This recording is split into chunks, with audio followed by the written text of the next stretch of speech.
हौसला रख, रास्तों पर चल दे, तुझे तेरा मुकाम मिल जाएगा, बढ़कर अकेला पहल तो कर, ये काफिला खुद ब खुद बन जाएगा। हेलो नमस्कार, मैं आपका अपना अमित कुमार फिर स्वागत करता हूं अपने यूट्यूब चैनल पर। आशा करता हूं आप सभी स्वस्थ होंगे और बहुत ही शानदार तरीके से आप लोगों की तैयारी चल रही होगी। आज का ये वीडियो 10th क्लास के स्टूडेंट्स के लिए बड़ा ही महत्वपूर्ण होने वाला है। कारण यह है कि आज हम पढ़ने वाले हैं एक बड़ा ही शानदार, बड़ा ही important model paper 10th class के एग्जाम के लिए। और मॉडल पेपर ऐसा जिसे हम कह सकते हैं 80 आउट ऑफ 80 वाला मॉडल पेपर। यानी कहने का मतलब है मैंने आप लोगों के लिए वो शानदार क्वेश्चंस, वो बड़े ही इंपॉर्टेंट क्वेश्चंस है, वो इस मॉडल पेपर में तैयार किए हैं। तो आपको इस मॉडल पेपर को बड़े ही ध्यान से, बड़े मन लगा के, बड़े ही गौर से और कंप्लीट वीडियो को देखना है, तब ही आपका ये मॉडल पेपर आपको समझ में आने वाला है। तो अपने इस मॉडल पेपर को शुरू करें इससे पहले आप लोगों से एक बात कहना चाहेंगे, अगर आप हमारे चैनल पे आए हो, हमारे वीडियोस देख रहे हो, वीडियोस पसंद आ रहे हैं, हमारे चैनल को सब्सक्राइब कीजिए, वीडियो को लाइक कीजिए, शेयर कीजिए, साथ ही बेल आइकन को भी ऑन रखिए ताकि मेरे वीडियोस के नोटिफिकेशन सबसे पहले आप लोगों के पास पहुंचे। अब ज्यादा समय नहीं लेते, शुरू करते हैं अपने आज का मॉडल पेपर। और मॉडल पेपर में क्वेश्चन सब वो मैंने वैसे ही तैयार किए हैं जैसे कि आपकी बोर्ड एग्जाम में आने वाला है। यानी बिल्कुल वो जो मॉडल पेपर है अपना, वो बिल्कुल आपकी बोर्ड एग्जाम में आने वाले पेपर के पैटर्न पर है। जो जैसा पैटर्न आपके एग्जाम में आने वाला है, बिल्कुल उसी पैटर्न पे मैंने आप लोगों के लिए तैयार किया है। इसमें अगर अपन बात करें मॉडल पेपर में, तो मॉडल पेपर अपने क्लास 10th के लिए बता दिया मैंने आप लोगों के लिए। और अगर अपन बात करें जो पहला क्वेश्चन है वो किसके बारे में है भाई, तो पहला जो क्वेश्चन आएगा वो आप लोगों के पास एक ऐसा पैराग्राफ आएगा, क्या है, read the following passage and answer the questions that followed. यानी कहने का मतलब इस पैराग्राफ को पढ़ के आपको नीचे क्वेश्चंस के आंसर देने हैं। अगर अपन बात करें तो पैराग्राफ वाले जो ये आपका पैराग्राफ आएगा, इसके बारे में एक खास बात बता देता हूँ। आपको हिंदी अर्थ आ रहा है नहीं आ रहा है कोई फर्क नहीं पड़ता है इससे, बस आपको ध्यान में रखना है कि आपको इस पैराग्राफ को 2 मिनट के अंदर कंप्लीट पढ़ लेना है। अर्थ समझ में आ रहा है, कोई दिक्कत नहीं है, ये इससे कोई फर्क नहीं पड़ने वाला है। अब देखो अपन 2 मिनट में पढ़ते हैं। You must have heard the name of Red Cross. The Red Cross society is an international organisation. अब आपको जैसे जैसे लगे वैसे वैसे अंडरलाइन कर लेना है आप लोगों को। इसके बाद its aim is very noble, it helps the mankind suffering from disasters like earthquake, flood and famine। इसके बारे में बात कर लेते हैं। इसके बाद आगे it helps the sick and the wounded during wars, it helps without any consideration of nationality, creed और color। यानी ये किसी अपने राष्ट्रीयता, किसी जाति समुदाय को देख के हेल्प नहीं करता है, ये सबकी सहायता करता है। Sir Henry Dunant founded the Red Cross society in 1863। इन्होंने इसकी क्या है, फाउंडेड का मतलब होता है नींव रखना, इसका शुभारंभ करना, वो होता है इन स्विट्जरलैंड। कहाँ पर, स्थान पे। तो एक बात ध्यान में रखना, एक तो जो डेट आती है वो, और एक जो स्थान आता है, इसको आपको अंडरलाइन कर लेना है, और कोई खास ज़्यादा इंपॉर्टेंट बात नहीं है।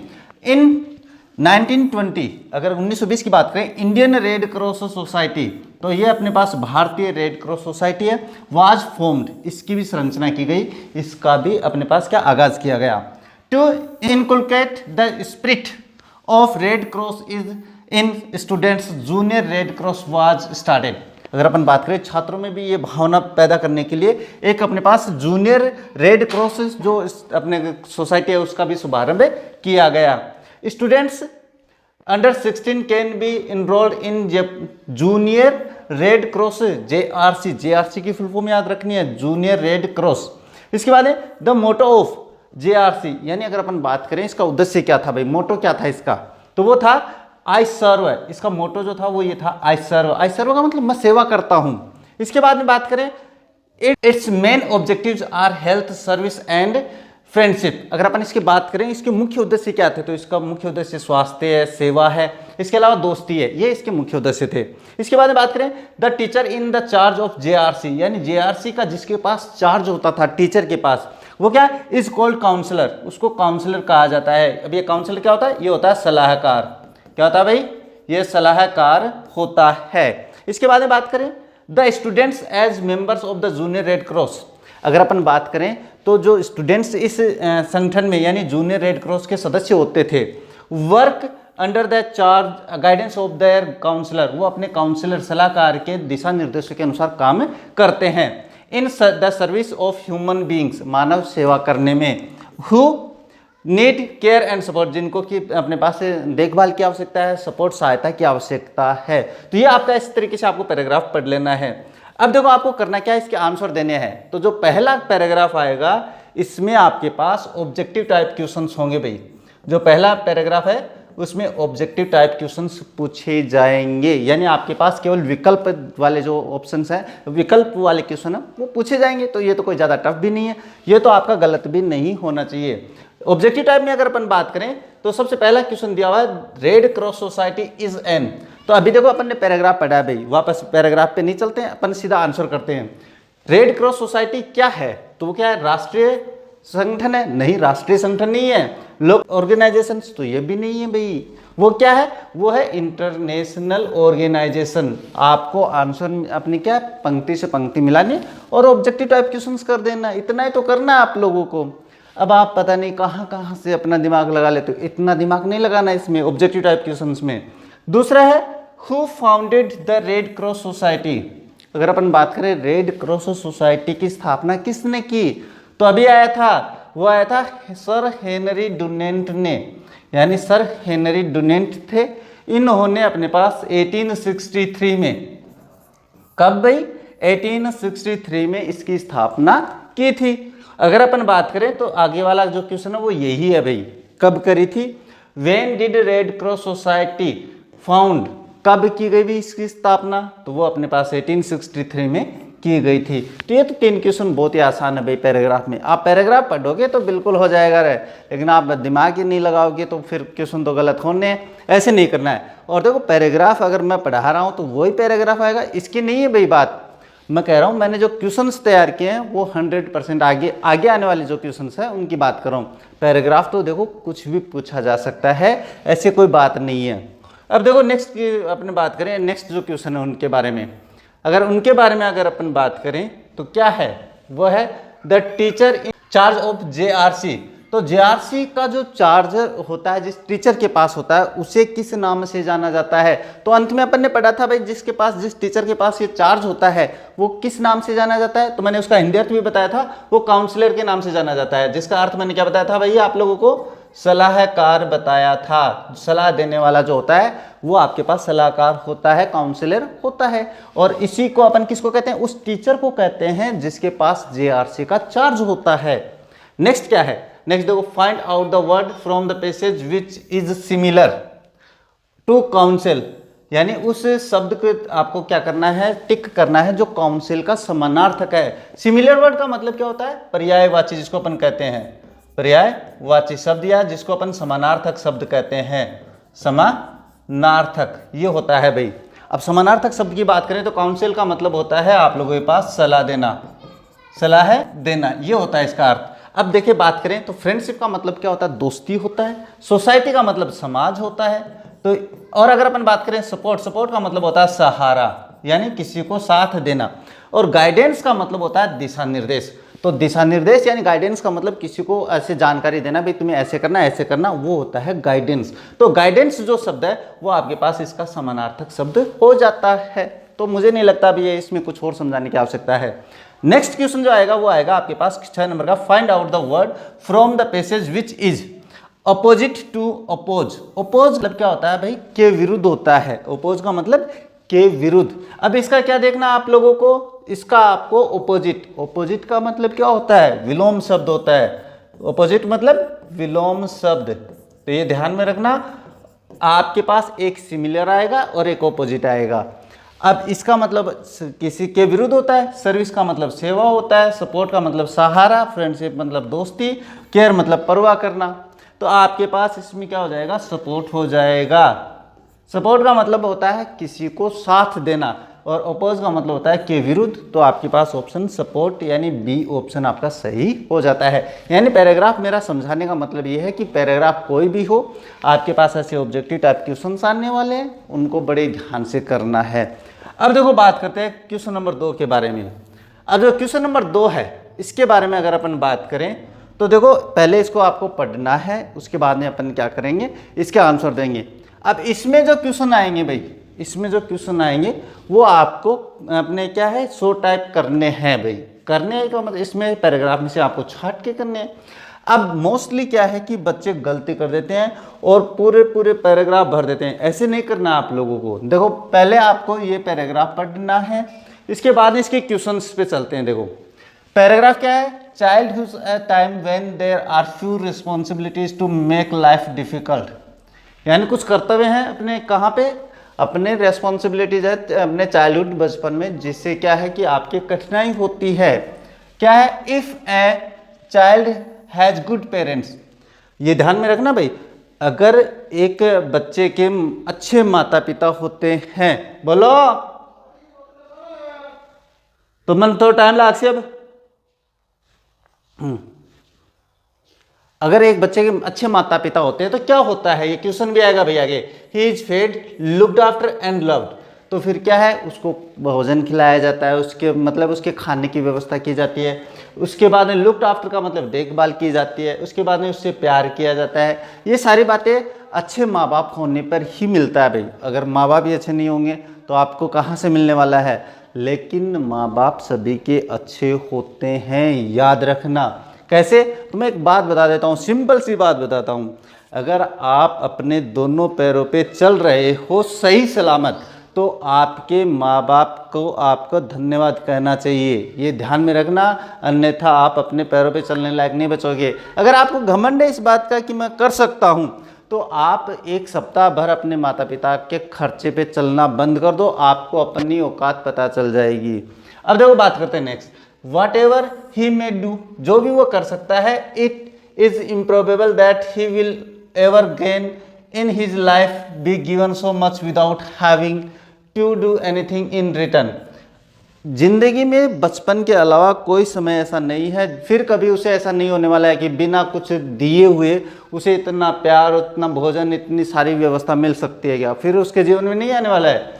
इन एडिशन, इसके अतिरिक्त life is always presenting new things to the child, things that how lost their interest for older people because they are too well known.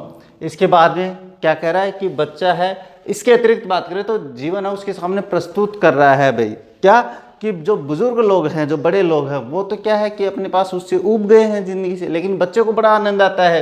A child finds pleasure in playing in rain, in the rain और in the snow. बच्चा क्या है, pleasure, खुशियाँ मिलती है उसको बारिश में खेलने से और बर्फ़बारी में खेलने से। जो बर्फ़ गिरती है अपने पास विदेशों में, वहाँ पे उसे बड़ा आनंद आता है, जैसे अपने ओले वगैरह गिरते हैं तो अपने को बड़ा आनंद आता है बच्चों को। इसके बाद है his first visit to the seaside is marvellous adventure. अगर अपन बात करें उसके पहली बार अपने पास कहाँ, समुद्र के किनारे जाने वाला जो होता है वो बड़ा ही शानदार एडवेंचर होता है, बड़े आनंददायक पल होता है। But a child has his pains, he is not so free to do as he wishes as he thinks older people are. लेकिन बच्चे की अपनी खुद की समस्या भी है भाई। क्या समस्या है, बच्चे की अपनी समस्या है कि जो बड़े कर सकते हैं वो बच्चा नहीं कर सकता भाई। मोस्टली हम भी बच्चे को रोकते हैं कि भाई ऐसा नहीं करो, ऐसा नहीं करो। इसके बाद में ही इज़ कॉन्टिन्यूअली बीइंग टोल्ड, उसको लगातार बताया जाता है नॉट टू डू थिंग्स और being punished for what he has done wrong. उसके बाद में क्या है, उसको नहीं करने के लिए, जो बातें उससे संबंधित नहीं है उसे नहीं करने के लिए रोका भी जाता है। इसके अलावा अगर अपन बात करें तो अगर वो गलत कर देता है, कुछ गलत कर देता है तो उसको सज़ा भी मिलती है। बच्चे को सज़ा देनी भी चाहिए भाई, जब बच्चा गलती करता है तो उसको सज़ा देना ज़रूरी है। His life is therefore not perfectly happy, इसलिए उसका जीवन इतना भी ज़्यादा खुशी भरा नहीं रहे।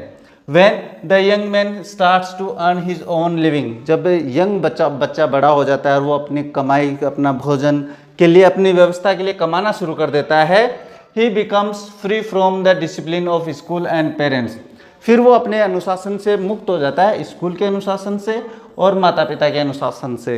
इसके बाद but at the same time he is force to accept the responsibilities, लेकिन उसी समय उसे अपने उत्तरदायित्वों को, उस पर उत्तरदायित्व सौंप दिए जाते हैं, उसको जिम्मेदारियां क्या करती है, थोप दी जाती है उस पर। He can no longer expect others to pay for his food, फिर वो ये आस नहीं कर सकता भाई कि मुझे मेरे खाने के लिए, मेरे पीने के लिए, मेरे रहने के लिए कोई दूसरा व्यवस्था कर सकता नहीं। His clothes and his rooms but he has to work if he wants to live comfortably, फिर उसको अपने खाने के, पीने के, रहने के लिए खुद को अगर आरामदायक ज़िंदगी चाहिए तो फिर उसे कमाना पड़ता है। If he spends most of his time playing about in the way that he used to as a child, अगर वो अपने जीवन में बिल्कुल वैसे बच्चे की भांति खेलना शुरू कर दे बड़ा होने के बाद में, तो फिर वो भूखा मर जाएगा, फिर क्या, ही विल गो हंग्री, फिर वो भूखा रह जाएगा। If he breaks the law of the society as he use to break the laws of his parents, अगर वो समाज के नियम तोड़ना शुरू कर देता है जैसे कि वो अपने माता पिता के नियम तोड़ता था बचपन में, ही मे गो टू प्रिजन, तो फिर उसको जेल भेजा जा सकता है। He if however he works hard, keeps out of his trouble and his has good health, हाँ यद्यपि उसे वो कठिन मेहनत करता है अपने आप को खाना खिलाने के लिए, अपने आप को अच्छा स्वास्थ्य रखने के लिए कमाना पड़ता है। He can have their great happiness of the seeing himself make study progress in his job and building up for himself his oven position in society, फिर वो समाज में अपनी स्थिति बनाए रखने के लिए बहुत ही कठिन मेहनत करता है, अपना क्या करता है, अपनी मेहनत करता है, अपना कमाता है, अपनी जॉब करता है। ये क्या किस लिए करता है, वो अपने समाज में अस्तित्व बनाने के लिए। Old age has always been thought of the age the roast age to be, अब वृद्धावस्था, जैसे वृद्ध होते जाते हैं तो वृद्धावस्था को भी क्या है, सबसे बुरा माना जाता है। But it is not necessary for old to be unhappy, लेकिन ये भी दुख की बात नहीं है भाई, खुद ऐसे दुख नहीं होना चाहिए कि मैं वृद्ध हो गया, नहीं। क्या है, with old age should come wisdom, old age के साथ साथ क्या है, बुद्धिमानी आती है, and the ability to help others with advice wisely, और उसमें ये बुद्धिमत्ता आ जाती है, ये कैपेबिलिटी आ जाती है, ये योग्यता आ जाती है कि वो अपने दिमाग से दूसरों की सहायता कर सकता है। ये योग्यता आती है वृद्धावस्था के साथ, ये एक्सपीरियंस हो जाता है उसे जीवन का। इसलिए अब देखो ऐसे पैराग्राफ पढ़ लिया, इसके बाद में बात करते हैं अपने क्वेश्चंस की। अगर क्वेश्चंस की बात करें तो पहला क्वेश्चन क्या है आप लोगों के पास, पहला क्वेश्चन दिया है what will be the marvellous adventure for a child. अब मार्वेलस एडवेंचर क्या है बच्चे के लिए, अगर उसकी बात करें तो मार्वेलस एडवेंचर की बात करें तो ये है आप लोगों के पास, क्या है, ये देखो ये रहा आप लोगों के पास, ये मैंने पहले ही तैयार कर लिया, नहीं तो फिर समय लगता भाई अपने को। क्या है, वो है आप लोगों के पास, his first visit to the seaside will be a marvellous adventure. अब इतना सही करना होता है आप लोगों को, यानी उसकी जो पहली विजिट है समुद्र के किनारे, वो बड़ा ही शानदार मार्वेलस एडवेंचर होता है उसके जीवन का, बस इतना सा करना है। नेक्स्ट अगर अपन बात करें तो नेक्स्ट क्वेश्चन क्या था इसमें, नेक्स्ट क्वेश्चन है आप लोगों के पास, ये रहा नेक्स्ट क्वेश्चन है आप लोगों के पास से, क्या है, when does a young man becomes free from the discipline of school and parents, वो अपने अनुशासन से और अपने स्कूल के अनुशासन से और माता पिता के अनुशासन से कब फ्री हो जाता है बच्चा। तो इसके बारे में अगर अपन बात करें तो ये रहा आप लोगों के पास, क्या है, देखो when the young man starts to earn his own living, यानी कब फ्री हो जाता है वो समाज से, अपने समाज में अगर अपन बात करें अपने माता पिता के अपने स्कूल के डिसिप्लिन से कब फ्री होता है, वो होता है जब वो अपनी कमाई शुरू कर देता है, तब अपने पास क्या हो जाता है, वो फ्री हो जाता है। बस इतना सा आंसर करना होता है आप लोगों को। नेक्स्ट आप लोगों के पास क्वेश्चन दिया हुआ है, क्या, अगर अपन बात करें नेक्स्ट क्वेश्चन के बारे में तो वो दिया है कि what ability does come with old as, कौन सी योग्यता है वो वृद्धावस्था के साथ आती है भाई। अब कौन सी अवस्था आती है, तो ये रहा आप लोगों के पास, तो वो आती है आप लोगों के पास ये the ability to help others with wisely, यानी बुद्धिमत्ता के साथ दूसरों की सहायता करने वाली जो योग्यता है वो वृद्धावस्था के साथ आती है। अब आप ना आगे पीछे की सारी लाइनें लिख देते हो, बस आपको क्या करना है, आपको उस क्वेश्चन से आंसर है वो शुरू करना है, उसके बाद में अपनी जो पैराग्राफ वाली लाइन है वो लिखनी होती है। अब अगर अपन बात करें नेक्स्ट क्वेश्चन के बारे में तो नेक्स्ट क्या है, नेक्स्ट दिया हुआ है what does happen if a child has good parents, एक बच्चे के अच्छे माता पिता होंगे तो क्या होगा भाई। बहुत ही शानदार क्वेश्चन है जो अपन ने पढ़ा था, पैराग्राफ उसमें बताया था if a child has good parents, अगर एक बच्चे के अच्छे माता पिता होते हैं देन तब ही इज फेड, उसको खाना खिलाया जाता है, उसकी देखभाल की जाती है और उसको प्यार किया जाता है। ये होता है जब अच्छे माता पिता होते हैं एक बच्चे के।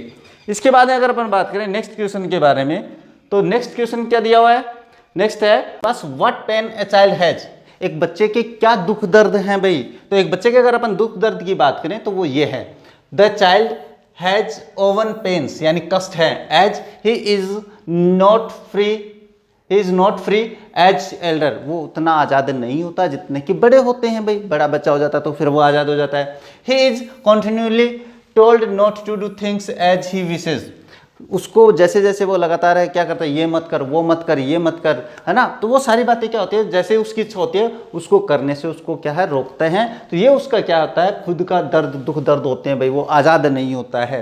अब बात करते हैं, देखो नेक्स्ट, अगर नेक्स्ट की बात करें तो नेक्स्ट क्वेश्चन जो आप लोगों के पास है वो है what will happen when a youth breaks the laws of society. क्या होगा अगर एक जो यूथ है, एक जो जवान बच्चा है कानून तोड़ेगा समाज के, तो क्या होगा भाई। अगर इसके बात करें तो अपने पास आंसर आएगा इसका, when a young breaks the law, एक बड़ा आदमी, बड़ा जवान बच्चा कानून तोड़ता है लॉ, और he will be sent to prison, तो फिर उसको जेल भेजा जाएगा। ये याद रखना, ये है क्वेश्चन। अब बात करते हैं, देखो नेक्स्ट, बस इतना सा लिखना होता है, आप अपनी तरफ से कुछ एक्स्ट्रा मत लिखना भाई। नेक्स्ट है, in what does a child finds pleasure, बच्चा किस में खुशियां पाता है। तो बच्चे को खुशी, देखो मैंने बताया था शुरू में जब अपन पैराग्राफ पढ़े थे तो उसमें आया था ए child has pleasure in playing in rain, यानी बारिश में खेलकर उसको आनंद आता है, एंड स्नो, बर्फबारी में खेलकर उसको आनंद आता है। अगर अपन बात करें नेक्स्ट क्वेश्चन के बारे में तो वो क्या है, वो है आप लोगों के पास right the opposite word of absurdity, यानी अपने पास अब्सर्डिटी का क्या है, आपको सिमिलर ऑपोजिट लिखना है भाई। अब्सर्डिटी का मतलब होता है मूर्खता, क्या होता है भाई, इसका मतलब होता है मूर्खता। मूर्खता मतलब जो बेवकूफ़ होता है वो होता है। अगर अपन बात करें इसके बारे में आंसर की, तो इसका आंसर आपके पास मैंने बताया था वृद्धावस्था के साथ उसमें क्या आती है, विजडम आती है, बुद्धिमानी आती है। इस तरीके से आपका दूसरा पैराग्राफ कंप्लीट हो जाता है। तो ये जो पैराग्राफ है इसमें तो मैंने केवल आप लोगों को समझाया है कि भाई इस तरीके से आपको पैराग्राफ करना होता है। अगर अपन बात करें अब जो क्वेश्चन आने वाले हैं इनके बारे में अपन बात करते हैं। देखो भाई, अब इनके बारे में अगर अपन बात करें तो क्या है, जो 3 नंबर का क्वेश्चन आएगा भाई वो आएगा आप लोगों के पास, ये जो सेक्शन बी है वो आएगा आपके पास राइटिंग वर्क। अब ये राइटिंग वर्क क्या होता है, जिसमें अपने पास कहानी आएगी, इसमें अपने अगर अपन बात करें तो लेटर आएगा, इसमें अगर अपन बात करें तो जो पैराग्राफ है वो आएगा। तो सबसे पहला जो क्वेश्चन नंबर 3 है, अब ये दोनों बड़े इंपॉर्टेंट होते हैं आप लोगों के लिए। वैसे मैंने लेटर की क्लास अलग से डाल रखी है, ईमेल भी उसी में है। मैंने आप लोगों को बहुत ही शानदार तरीके से उस क्लास को आपको देखना समझ में आएगी। अब आप देखोगे नहीं तो कैसे समझ में आएगी। अब देखो पहले ये पढ़ते हैं, you are Parul of class 10th class, write a letter और ईमेल। देखो लेटर भी हो सकता है, ईमेल भी हो सकते हैं, मैं दोनों फॉर्मेट बताऊंगा। To your father to send 700 for board exam fees, यानी बोर्ड एग्जाम के लिए आपको अपने पापा से क्या मंगवानी है, एग्जाम फीस मंगवानी है 700। अब देखो ये लेटर अगर अपन लिखेंगे तो कैसे लिखेंगे, तो ये लेटर अगर अपन बात करें तो इस तरीके से आपको लेटर लिखना है। मैं आप लोगों को समझा देता हूँ। देखो जब अपन इनफॉर्मल लेटर जानते हो आप लोग क्या होता है भाई। अगर अपन इनफॉर्मल लेटर की बात करें तो जो अपन माता पिता को, भाई बहन को, यानी रिश्तेदारी में जो भेजे जाने वाले लेटर होते हैं वो अपने क्या होते हैं, इनफॉर्मल लेटर होते हैं। जाहिर सी बात अपन पापा को भेज रहे हैं लेटर, तो पापा को भेजेंगे तो सबसे पहले आपको अपना एड्रेस लिखना है। मैंने आप लोगों को उस फॉर्मेट में समझाया है भाई कि किस तरीके से आपको लेटर लिखना होता है। जैसे मैंने एक बार लिख दिया यहाँ पे डी विंग जयपुर, बस एड्रेस मैंने लिख दिया। एड्रेस अगर क्वेश्चन में दिया हुआ है तो आपको वही एड्रेस लिखना है, कहीं ये मेरे वाला एड्रेस मत लिख देना वहाँ पे, नहीं तो गलत कर दोगे। इसके बाद में आपको लिखनी है दिनांक। अब दिनांक जिस दिन एग्जाम हो उस दिन की लिख देना, कोई दिक्कत वाली बात नहीं है। जैसे 3 मार्च 2025 ये मैंने लिख दिया। इसके नीचे जब आप फादर को भेज रहे हो तो लिख दो डियर फादर। और अगर आप अपने फ्रेंड को लिखोगे तो मैंने वो जो लेटर वाली क्लास डाली है भाई उसको आपको ध्यान से समझना है, ध्यान से देखना है। आपके जो लेटर है वो उसमें से मिलने वाले हैं, 100% मिलने वाले हैं। अब देखो ये मैंने एक लेटर लिया भाई, यहाँ पे तो क्लास बड़ी नहीं करेंगे, आपको लेटर की अलग डाल रखी है, मैंने ग्रामर की अलग डाल रखी है, आप देखना वो। अब देखो लेटर अपन डियर फादर को लिखेंगे तो क्या लिखेंगे भाई, उसमें लिखेंगे अपन आई एम, ये मैंने लैंग्वेज बता रखी है भाई वहाँ पे उस लेटर की क्लास में, I am health and hearty here and hope that you will be glad there. यानी ये लेटर तो आपको हर एक उसमें लिखना है जो आप इनफॉर्मल लेटर लिखते हो। ये लाइन सेम लिख सकते हो, कोई गलत नहीं करने वाला है। यानी ये तो लिखनी है जब आप इनफॉर्मल लेटर लिखते हो तब। तो इसके बाद में आप क्या करना चाहते हो, that I want to tell you that our exam form are going to fill up। यानी हमारे एग्जाम फॉर्म है वो भरे जा रहे हैं। The fee for the form is 700 rupees. यानी एग्जाम फीस है वो कितनी है, 700। So please send me the money. The money का मतलब वही जो आप लोगों के पास यहां पे दिया हुआ है, the money. So my form could be fill up, ताकि मेरा फॉर्म है वो फिलअप हो सके। ये आपके पास क्या होगा, इतना होगा। इसके बाद में आपको क्या लिखना है, इसके नीचे लिखना है give my regards to mummy also. ये लिख देंगे भाई। इसके बाद में आपका ये लेटर कंप्लीट हो जाता है। यानी कहने का मतलब मैंने आप लोगों को केवल एक फॉर्मेट समझाया है। यहाँ पे आपके लिए तो मैंने क्लास अलग से डाल रखी है लेटर की, वो देख लेना आप लोग। इसके नीचे आप क्या लिखोगे, इसके नीचे लिखोगे योर्स लविंग सन, और आपका नाम आ जाएगा क्या है, पारुल। और ये आपका लेटर कंप्लीट हो जाता है। इस तरीके से आपका ये जो लेटर है वो कंप्लीट कर देते हैं भाई। अब देखो बात करते हैं नेक्स्ट जो क्वेश्चन है वो किसके बारे में है। उसके बारे में अगर अपन बात करें तो वो आता है आप लोगों के पास, ये क्या दिया हुआ है इसमें दिया हुआ है यू, क्या दिया है, यू आर सचिन, आपका नाम सचिन है, the captain of football team of your school. आप अपनी स्कूल में फुटबॉल टीम के क्या हो, कैप्टन हो। Your team wants to play a friendly football match with government senior secondary school Sarola. यानी आपकी जो टीम है वो एक फुटबॉल मैच खेलना चाहती है, फ्रेंडशिप वाला। वो किसके, इस स्कूल के साथ। Write an application to the headmaster of getting permission for the same. यानी आपको अपने हेडमास्टर से क्या है, परमिशन लेनी है। अब जाहिर सी बात है, देखो भाई मैं तो आपको यहाँ पे फुटबॉल वाली टीम के बारे में करवा रहा हूँ, वहाँ पे क्रिकेट की टीम आ सकती है, वहाँ पे खो खो का मैच आ सकता है, वहाँ पे कोई और अन्य मैच भी आ सकता है। तो ये थोड़ा ध्यान में रखने वाली बात है कि मैंने यहाँ पे फुटबॉल करवा दिया, वहाँ पे क्रिकेट आ गया। आप तो कहोगे सर आपने तो फुटबॉल के बारे में बताया, आप यहाँ पे तो क्रिकेट आ गई। तो ये छोटी छोटी बातें तो आपको ध्यान में रखनी है। अब देखो ये लेटर बनाते हैं अपन, ये इसलिए बनाते हैं क्योंकि मैंने इसमें क्या किया भाई, आप लोगों के लिए क्वेश्चन सब वो तैयार किए हैं, उनके आने की संभावना 100% है। अगर अपन बात करें इसके लेटर के बारे में, तो इसके लेटर की बात करें कि आपको एप्लीकेशन लिखनी है। अब एप्लीकेशन लिखोगे तो मैंने एक बात बताई थी, इन एप्लीकेशन को अपन किस में मानते हैं भाई, एप्लीकेशन को मानते हैं अपन किसमें, फॉर्मल लेटर में। किस में मानते हैं भाई, फॉर्मल लेटर। और फॉर्मल लेटर में क्या होता है, सबसे पहले आपका खुद का एड्रेस लिखा जाता है। अगर अपन खुद के एड्रेस की बात करें तो जब आप अपनी स्कूल में लिखते हो तो ध्यान में रखना, आप अपनी स्कूल का एड्रेस दे सकते हो। जैसे आप अपनी स्कूल से लिख रहे हो तो क्या लिखोगे, रूम नंबर 2 क्लास 10th। और इसके बाद में आपको क्या करना है, दिनांक लिखनी है। तो दिनांक आपके पास जैसे 3 मार्च 2025 ये लिख देंगे। अब इसके नीचे आपको, ये तो हो गया आपके पास सेंडर से एड्रेस, ये तो आपका एड्रेस हो गया भाई। अब उसमें एड्रेस नहीं दिया हुआ है, केवल स्कूल का दिया हुआ। तो स्कूल आपकी कौन सी है, क्लास 10th में से आप लिख रहे हो भाई, आप कप्तान हो अपने स्कूल के, आप मॉनिटर हो तो भी इसमें लिख सकते हो, आप अपने स्टूडेंट हो तो भी ये एड्रेस लिख सकते हो। अब बात करते हैं इसके नीचे, तो जिसको भेज रहे हैं तो किसको भेज रहे हैं, द प्रिंसिपल को भेज रहे हैं। तो द प्रिंसिपल, अब ये कहाँ के हैं, तो ये आपके पास government senior secondary school.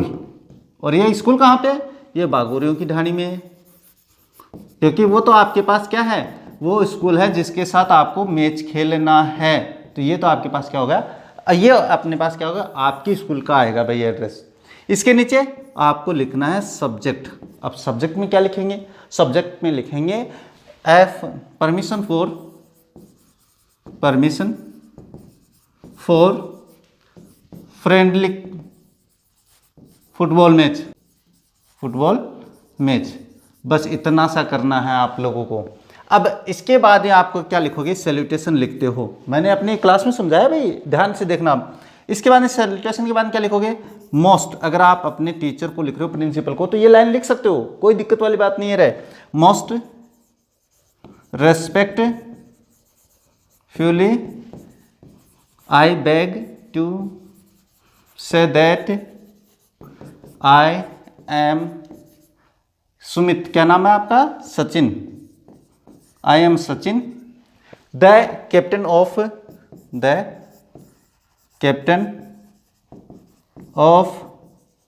Our school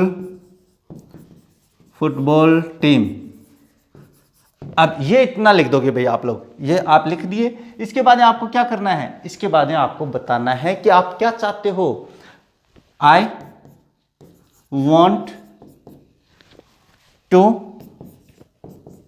tell you that our team wants to play a friendly football match. अब वो किसके साथ खेलना चाहती है, उसके बाद में विथ लिखेंगे, with government senior secondary school Sarola. क्या करना है भाई, आपको लिखना है सरोला। ये मैंने यहां पे लिख दिया भाई, सरोला लिख दिया। तो क्या करेंगे, अब आपको अनुमति चाहिए, तो प्लीज गिव अस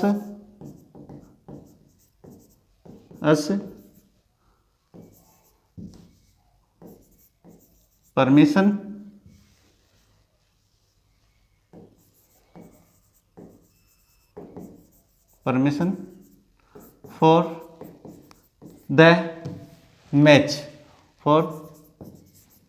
मैच। ये हो गया आपके पास।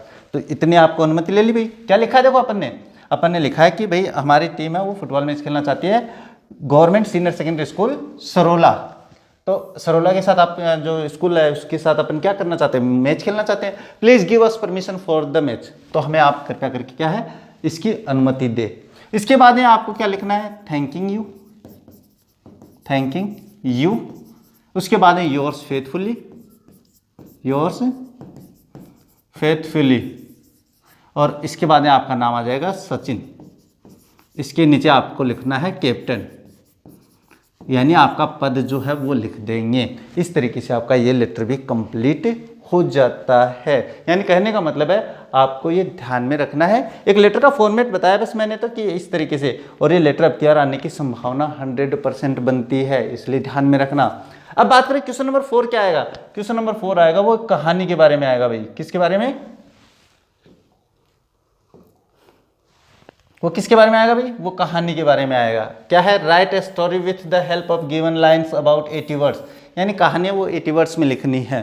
क्या है, इन दोनों में से एक कहानी आप लोगों को करनी है। और अब यार मैंने वही कहानी ली है जिनके आने की संभावना बनती है। देखो क्या है, a good boy falls bad company. तो ये देखो अपने पास टाइटल क्या है, बैड कंपनी वाला है। तो इसमें क्या होता है, वो अपने फादर की आज्ञा का पालन नहीं करता है, उसकी सलाह नहीं सुनता है, उसकी बात मानता नहीं है। तो इस पे वो कहानी तो बैड कंपनी वाली कहानी है। अब कहानी लिखने का तरीका देखो, मैं आप लोगों को समझा देता हूँ किस तरीके से आप लोगों को कहानी है वो लिखनी है। अगर अपन बात करें कहानी लिखने का, तो कहानी का सबसे पहले आपको टाइटल लिखना है। तो वो क्या है अपने पास, वो है बैड कंपनी। बैड कंपनी, ये आपके पास क्या हो जाता है, ये आपका टाइटल हो गया। अब आपको क्या करना है, once there was a father and son. बस इतनी सी कहानी शुरू करनी है वंस देयर वाज से। तो क्या लिखेंगे, तो लिखेंगे अपने पास once there was a father and a son. एक बार एक पिता और एक बेटा था, ये कहानी शुरू होती है। द सन अब डायरेक्ट अपन वो कहानी जैसे जैसा आपके दिमाग में आ रहा है वैसे लिखनी है। The son falls in bad company, बेटा है वो बुरी संगति में पड़ जाता है, ये लिख दिया अपन ने। इसके बाद में क्या लिखोगे, the son did not obey his father, sorry, बेटा है वो अपने फादर की आज्ञा का पालन नहीं करता है। इसके बाद में ही ऑलवेज कम्स लेट, ये अपनी तरफ से कर देंगे, लेट टू होम, वो हमेशा घर लेट आता था, ये अपन ने लिख दिया। He quarrels with his friends and family members, ये अपन ने लिख दिया भाई, फैमिली मेंबर्स, ये भी अपन ने लिख देते हैं। अब इसके बाद में आपको क्या करना है, इसके बाद में अपन बात करेंगे कि उस फादर ने, his father thought a plan, उसके फादर ने एक योजना सोची भाई, क्या सोची वो आप लोगों को पता है भाई। ही bought a basket of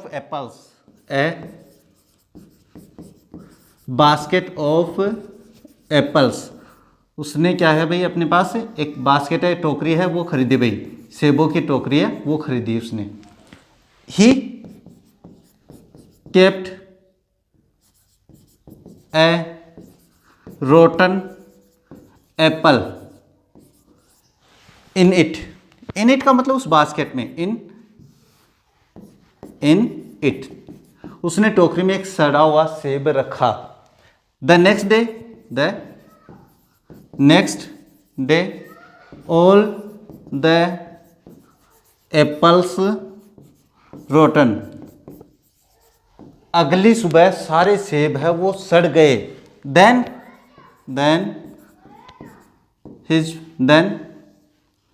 father told to son that if he did not leave the bad company, then he would be rotten like the apples, बस ये लिख दिया अपन ने। उसके बाद है after it the son left bad company, क्या है भाई, बैड कंपनी वो छोड़ देता है, फिर अपने पास क्या करता है, लेफ्ट द बैड कंपनी, और ये आपके पास क्या है, कहानी कंप्लीट हो जाती है। इस तरीके से आपकी कहानी वो एक कंप्लीट कर देते हैं। नेक्स्ट कहानी की अगर अपन बात करें तो नेक्स्ट जो कहानी है वो किसके बारे में है, वो है a farmer had 4 sons, farmer के 4 बेटे होते हैं जो काम नहीं करते हैं, आलसी होते हैं, वो कहानी ये है भाई। इसके बारे में अगर अपन बात करें तो ये कौन सी है भाई, हिडन ट्रेजर के नाम से ये कहानी है। कौन सी, हिडन ट्रेजर यानी छिपा खजाना, ये होता है। अब अगर इसकी बात करें तो ये छिपा खजाना कौन सी कहानी है, वो कहानी है जिसमें एक बाप है जो उसके 4 बेटे होते हैं, वो बिल्कुल आलसी होते हैं, काम नहीं करते हैं। एक दिन बाप बीमार हो जाता है, उसके बाद वो बच्चों को बुलाता है, फिर वो कहता है कि हमारे खेत में एक दबा खजाना है भाई, तो सारे बच्चे हैं। उसके बाद में कुछ दिनों बाद में फादर की मृत्यु हो जाती है, बाद में सारे जो बेटे हैं, 4 बेटे हैं, वो खेत को खोदते हैं, कुछ नहीं मिलता है, फिर वो अपने बाप को बुरा भला कहते हैं। उसके बाद में कोई पड़ोसी उनको कहता है कि आप इसमें ना अपने बीज है वो बो दो भाई, बीज है वो फसल है वो उगा लो। तो उसके बाद में फसल उनकी बहुत शानदार होती है, तब उनको समझ में आता है कि फादर को क्या कह रहे थे। तो वो कहानी है हिडन ट्रेजर। तो ये कहानी भी आप लोगों को क्या है, मैं चलो करवा देता हूँ यहाँ पे। ये कहानी क्या है, once there was a farmer, एक बार एक किसान था। ही हैड 4 सन्स, उसके 4 बेटे थे। They are they were very lazy, वो बहुत ही आलसी थे। They do not, they did not करते हैं भाई, दे डिड नॉट वर्क, वो काम नहीं करते थे। इसके बाद में one day the farmer became ill, the farmer became ill, एक दिन किसान बीमार हो जाता है। ही कॉल्ड हिज सन्स, वो अपने बेटों को बुलाता है भाई।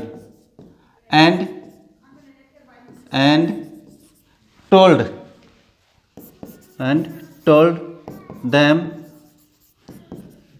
them that there is a hidden treasure in our field। ये हो जाता है, वो उनको क्या कहता है कि वहाँ पे एक छिपा खजाना है हमारे खेत में। उसके बाद में after some time the farmer died, उसके बाद में कुछ समय बाद वो किसान मर जाता है भाई। उसके बाद में क्या करते हैं, the sons dig up the whole field, उन्होंने क्या किया भाई, उन्होंने पूरे खेत को क्या कर दिया, खोद दिया। But there was not any treasure, लेकिन वहाँ पे कोई खजाना नहीं था। दे बिकेम वेरी सैड, उनको बड़ा दुख हुआ। किस बात का, कि वहाँ पे तो खजाना है नहीं। Then a neighbour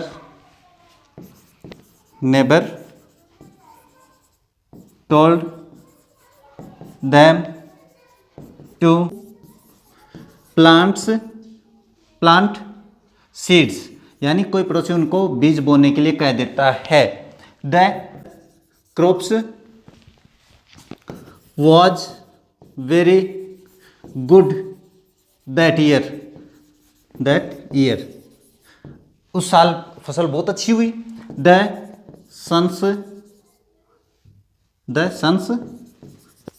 understood their father's word, और वो जो किसान के बच्चे थे, बेटे थे, वो अपने फादर की जो योजना थी उसको समझ गए। और उसके बाद में the always after that the never became lazy, उसके बाद में वो कभी भी आलसी नहीं बनी। इस तरीके से आपकी ये कहानी भी कंप्लीट हो जाती है भाई। अगर आपको ये कहानी कि भाई थोड़ी बड़ी हो गई है तो कोई दिक्कत नहीं है भाई, मैंने कहानी का टाइटल आप लोगों को बता दिया है, आप ये कहानी भी वहाँ पे देख सकते हो। अगर अपन बात करें नेक्स्ट, तो नेक्स्ट अगर बात करें तो क्वेश्चन क्या है भाई, नेक्स्ट वो आता है आपके पास ये कि इसके बाद में आएगा एक पैराग्राफ वाला। अब पैराग्राफ में क्या है, जो 5 नंबर का क्वेश्चन आएगा वो पैराग्राफ आप लोगों को मैं समझा देता हूँ किस बारे में है। ये आपके पास क्या है, वाटर जो पॉल्यूशन है इसके बारे में है या पॉल्यूशन के बारे में है भाई, कि पॉल्यूशन है वो कितना फैल रहा है, वाटर पॉल्यूशन है या मृदा पॉल्यूशन है, ये पॉल्यूशन के बारे में है जो निबंध आ सकता है की बात। अगर अपन बात करें इसके अथवा में, तो अथवा में आप लोगों के पास विलेज फेयर का मैंने बताया है, निबंध की क्लास मैंने अलग से डाल रखी है, आपको वो देखनी है, ऐसे आपको बोरियत महसूस होने लगेगी। तो ये दोनों पैराग्राफ है, आप लोग अपनी उसे एग्जाम में अपनी कॉपी वगैरह में देख लेना। इसके लिए मैं आप लोगों को क्या है अलग से नोट्स है वो प्रोवाइड करवा दूंगा।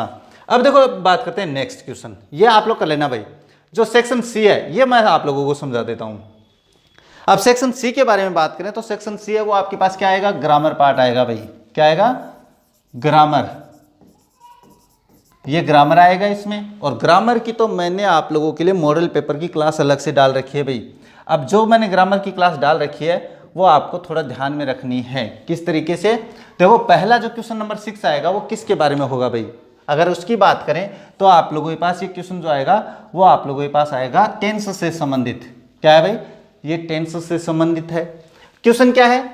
आई space a single letter yesterday, यानी मैंने बीते हुए कल को जिस वाक्य में यस्टरडे दिया हुआ होता है आपके पास वो वाक्य पास्ट इंडेफिनिट का बनता है। किसका बनता है भाई? Past indefinite. और पास्ट कब बनता है? तो ये अपने पास क्या है? निगेटिव वाक्य है। और निगेटिव वाक्य है तो आपके पास पास्ट इंडेफिनिट का जो रूल बनता है वो बनता है सब्जेक्ट प्लस डिड प्लस, यानी अपने पास वाक्य में did plus not plus verb की फर्स्ट फॉर्म लगाएंगे तो वाक्य आपके पास पास्ट इंडेफिनिट का बनता है। बहुत ही शानदार क्लास मैंने टेंस की भी अपलोड कर रखी है, टेंस के एग्जांपल्स की भी अपलोड कर रखी है। अब यस्टरडे आ गया तो टेंस आपका हो गया पास्ट इंडेफिनिट, और पास्ट इंडेफिनिट वर्ब है पोस्ट और डिड। वाक्य नेगेटिव है तो क्या लिखूंगा मैं? डिड नॉट और वर्ब की फर्स्ट फॉर्म जो ब्रैकेट में है वो वर्ब की फर्स्ट फॉर्म रहेगी। ये हो जाता है आपके पास। अगर अपन बात करें इस नेक्स्ट क्वेश्चन के बारे में तो जो नेक्स्ट क्वेश्चन है वो क्या दिया हुआ है? वो दिया हुआ है he space work and got success in exam.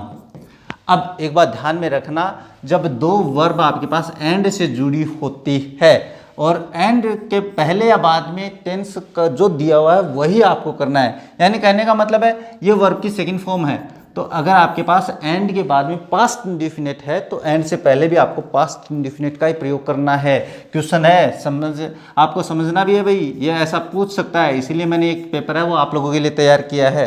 Paper वही है जो आपकी एग्जाम में आएगा 100% ही, और जो क्वेश्चन है मैंने बनाए हैं वो क्वेश्चन तो 100% आने वाले हैं, याद रखना। अब देखो टेंस क्या है, अगला जो वाक्य वो क्या है? After space pass secondary exam I took admission in higher class. मैंने सेकेंडरी क्लास पास करने के बाद में क्या है?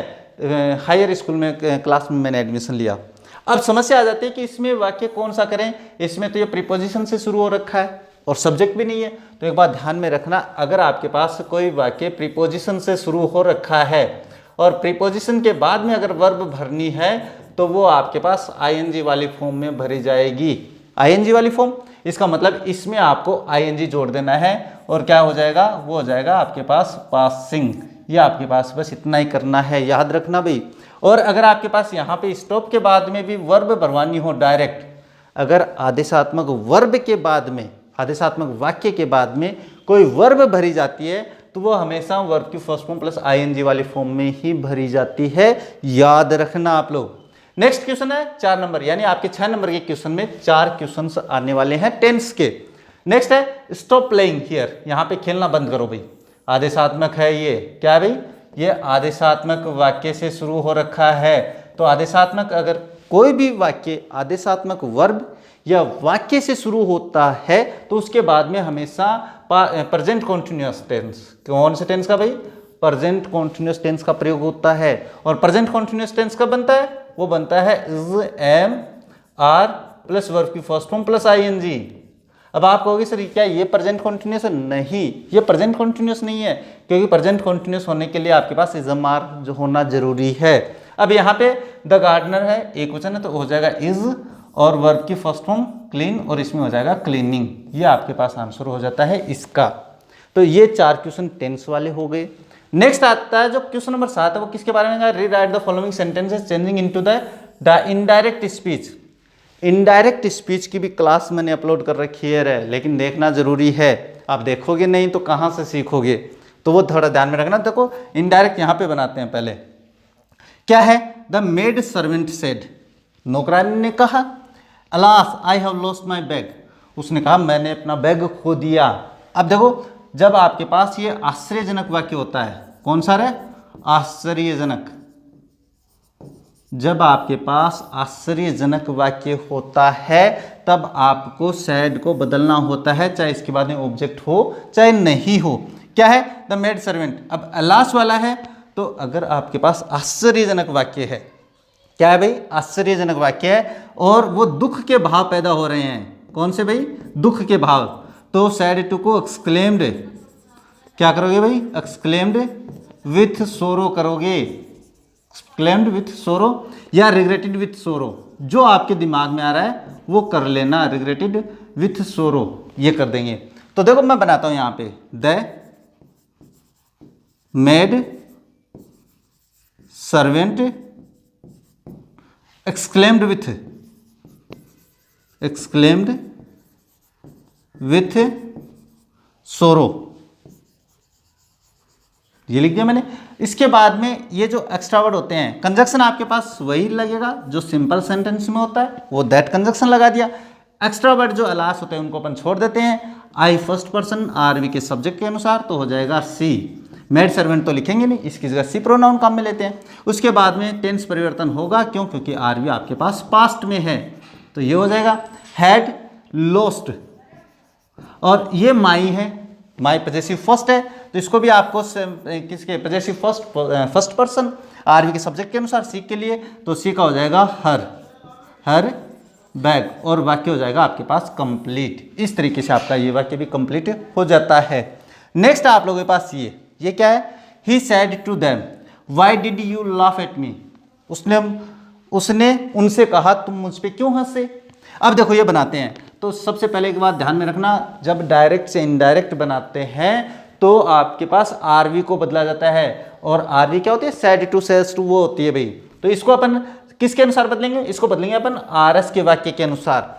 अगर आरएस का वाक्य इंटेरोगेटिव है और किसी डब्ल्यूएच वर्ड से शुरू, पहले तो देखते हैं इसके बारे में बात करते हैं। इंटेरोगेटिव है तो सैड टू को आस्क्ड में बदलना है, क्या हो जाएगा? He asked them. अब बात करते हैं, जब डायरेक्ट से इनडायरेक्ट बनाया जाता है तो कोमास को हटा के कंजक्शन की आवश्यकता होती है। अब कंजक्शन की बात करें तो वो डिपेंड करता है आपके आरएस के वाक्य पे। आरएस का मतलब आप मेरी क्लास देखना भाई, डायरेक्ट इनडायरेक्ट के समझ जाओगे। अगर वो आपके पास आरएस का वाक्य इंटेरोगेटिव है, किसी डब्ल्यूएच वर्ड से शुरू हो रखा, तो उसी डब्ल्यूएच वर्ड को अपन कंजक्शन बना देते हैं, तो हो जाता है ये। अब बात करते हैं कंजक्शन के जस्ट बाद में आपको सब्जेक्ट लिखना है। सब्जेक्ट है सेकंड पर्सन यू, आरवी के ऑब्जेक्ट के अनुसार। अगर ऑब्जेक्ट की बात करें तो दैम आ रखा है, यू यहाँ पे सब्जेक्ट है, तो इस दैम का भी अपन क्या बनाएंगे? सब्जेक्ट बनाएंगे, तो हो जाएगा दे। ये लिख दिया मैंने दे। उसके बाद है टेंस है पास्ट इंडिफिनिट। पास्ट इंडिफिनिट को आपको पास्ट परफेक्ट में बनाना है, तो दे हैड। उसके बाद में लाफ्ड, वर्ब की थर्ड फॉर्म हो जाएगी, क्योंकि यहाँ पे डिड को अपन ने हैड में चेंज कर दिया, तो फिर इस लाफ की क्या है? थर्ड फॉर्म हो जाएगी भाई। उसके बाद में एट और मी है फर्स्ट पर्सन आरवी के सब्जेक्ट के अनुसार। मी यहाँ पे ऑब्जेक्ट है, तो ही का भी अपन ऑब्जेक्ट बनाएंगे, एट हिम, और फुल स्टॉप मार्क लगा देंगे, इंटेरोगेटिव मार्क हट जाएगा। तो ये आपका क्वेश्चन नंबर 6 और 7 आपके ग्रामर का, जो कि बहुत ही इंपॉर्टेंट है ये क्वेश्चन। अब आप कहोगे सर क्या यही आ सकते हैं? रे नहीं, ग्रामर और रिटन वर्क की मैं गारंटी नहीं ले रहा, लेकिन वाक्य इन्हीं पे आधारित आएंगे अब की बार। यानी एक तो ये आएगा, ये मैं नहीं रहे कहाँ देख लो गुरुजी तो कह दिया तो यही आओ, वो ये नहीं आएगा, लेकिन इससे अलग नहीं आने वाला है। अब यहाँ पे तो उसने पर्स खोया है भाई, बैग खोया है, वहाँ पे कुछ भी हो सकता है। ये वाक्य भी बिल्कुल डब्ल्यूएच वर्ड वाला आने की संभावना है। और अगर अपन बात करें सारे सेंटेंसेस देखने हैं, तो मैंने 10 मॉडल पेपर है वो मैंने अपलोड कर रखे हैं ग्रामर पार्ट के। अब देखो बात करते हैं क्वेश्चन नंबर 8 के बारे में। क्वेश्चन नंबर 8 की बात करें तो वो है आप लोगों के पास जो आएगा वो fill in the blanks with a verb in agreement. Subject verb agreement के बारे में आने वाला है। और अगर अपन सब्जेक्ट वर्ब एग्रीमेंट की बात करें तो क्वेश्चन मैंने ऐसे बनाए हैं, आपके पास है क्लास एक बहुत ही शानदार अपलोड कर रखी है, वो मैंने करी तो रिजेक्ट के लिए थी, लेकिन उसमें मैंने A to Z example, A to Z जो रूल है वो सारे समझाए हैं भाई। तो इसके बारे में बताएं ये क्या है, यानी आपको सब्जेक्ट वर्ब एग्रीमेंट के अनुसार यानी कर्ता के अनुसार वर्ब का प्रयोग करना है। सब्जेक्ट वर्ब एग्रीमेंट क्या होता है? कर्ता के अनुसार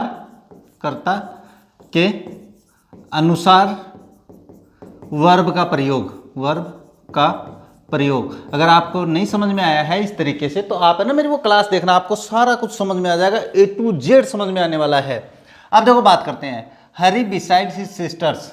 अगर हरी की बात करें तो जब दो नाउन प्रोनाउन अपने पास बिसाइड से जुड़े होते हैं, बिसाइड यानी बिसाइड से यानी के अतिरिक्त की बात करें, तो आपके पास पहले वाले कर्ता के अनुसार वर्ब का प्रयोग किया जाता है। अगर अपन बात करें तो हरी एक वचन है और हिज सिस्टर से बहुवचन है, तो इसमें से गो आएगा ही गो जाएगा, तो इसमें गोज आएगा। इस तरीके से नहीं समझ में आ रहा है तो कोई दिक्कत वाली बात नहीं है। सपोजिंग करो मैं यहाँ पे आई कर देता और यहाँ पे एम और कर देता, एक बार समझा रहा हूँ भाई, ये वर्ब नहीं है इसे, तो फिर आपको यहाँ पे एम का प्रयोग करना होता, चाहे कर्ता एक वचन हो चाहे बहुवचन हो, इस आई के अनुसार। ये मैंने अपनी क्लास में समझा रखा भाई, आप लोगों को देख लेना वहाँ पे, ये थोड़ी सी बातें हैं जो आपको वहाँ पे क्लास में समझ लेना। तो यहाँ पे आपके पास गो जाएगा, एक वचन कर्ता होने पर 100% संभावना है ऐसा एग्जाम्पल आएगा। अब कौन कौन से कंजक्शन से जोड़ेंगे कि पहले वाले कर्ता के अनुसार वर्ब का प्रयोग होगा, तो वो आपको मेरी क्लास देखनी पड़ेगी तभी समझ में आने वाला है। अब देखो ये क्वेश्चन है, केटल स्पेस ग्रेजिंग इन फील्ड। केटल जो शब्द है, कुछ शब्द ऐसे होते हैं जो अपने आप में प्लूरल होते हैं, दिखते सिंगुलर है लेकिन होते प्लूरल है, तो इसके साथ आपको आर का प्रयोग करना है। केटल बहुवचन होता है, ये तो कोई ज़्यादा टफ नहीं है भाई। अब देखो बात करते हैं ये क्वेश्चन नंबर जो 9 आएगा वो आएगा change the following sentence into passive voice. मैंने पैसिव वॉइस की भी क्लास बहुत ही शानदार अपलोड कर रखी है, आपको देखनी चाहिए भाई, वो देखोगे तभी समझ में आने वाला है। क्या है? Who teach you English.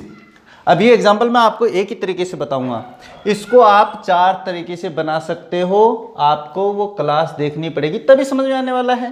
क्या है? अगर आपके पास क्वेश्चन हु से शुरू हो रखा है, वाक्य है वो हु से शुरू हो रखा है, तो उस हु को आपको बाय हुम में चेंज कर देना है, बाय हुम। अब इसके बाद हेल्पिंग वर्ब लिखनी है।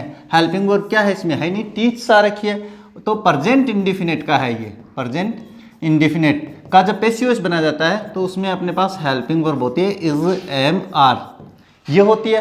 अब इनमें अपन इज लिखे, एम लिखे, आर लिखे, तो आपने एक बार अगर इस पे ऐसे नहीं समझ में आ रहा है तो देखो मैं बताता हूँ। यहाँ पे अपन है ना तीनों लिख लेते हैं, इज, एम और आर। इसके बाद में आपको ऑब्जेक्ट लिखना है।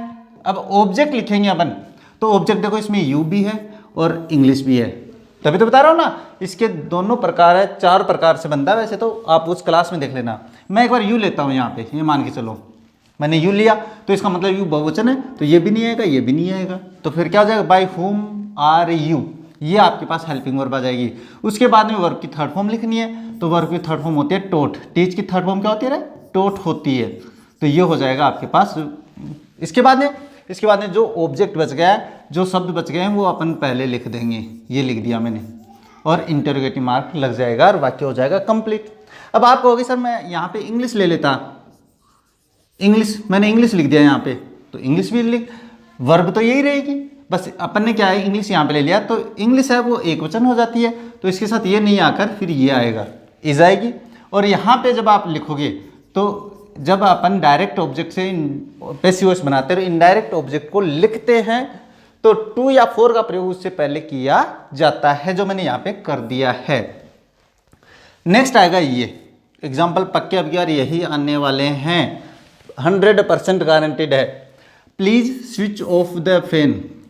जब कोई वाक्य प्लीज से शुरू हो तो उसका पैसिव वॉइस ऐसे बनाना है, यू आर रिक्वेस्टेड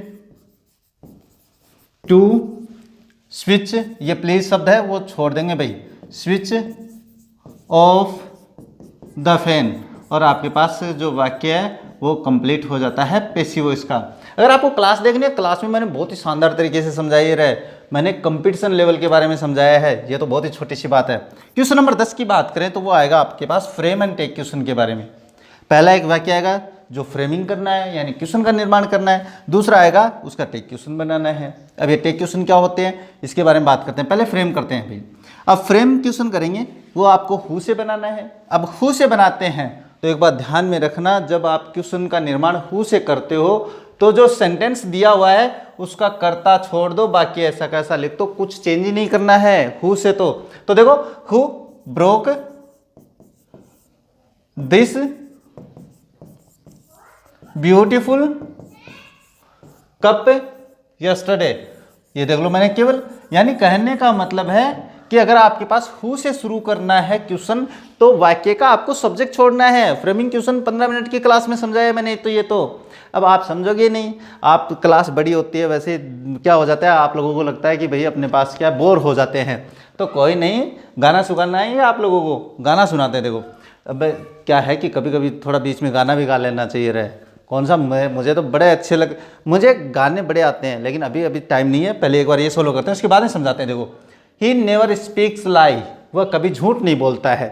अब टेक क्वेश्चन की बात करें तो टेक क्वेश्चन में क्या लिखते हैं, टेक क्वेश्चन में आपके पास हेल्पिंग वर्ब प्लस सब्जेक्ट और इंटरोगेटिव मार्क लिखते हैं, या एचवी के साथ अपन नोट जोड़ के और सब्जेक्ट लिख देते हैं और इंटरोगेटिव मार्क लगा देते हैं। अगर आपके पास सिंपल वाक्य है तो टेक क्वेश्चन नेगेटिव बनेगा, अगर आपके पास नेगेटिव है तो उसका टेक क्वेश्चन सिंपल बनेगा, यानी उसमें नोट नहीं आएगा, हेल्पिंग वर्ब में नोट नहीं जुड़ेगा। ये मैंने अपनी क्लास में समझा रखा है। और जिस वाक्य में जो ये वर्ड आते हैं नेवर वाले, यानी नेगेटिव वर्ड आते हैं, उसको नेगेटिव माना जाता है और उसका टेक क्वेश्चन सिंपल बनता है।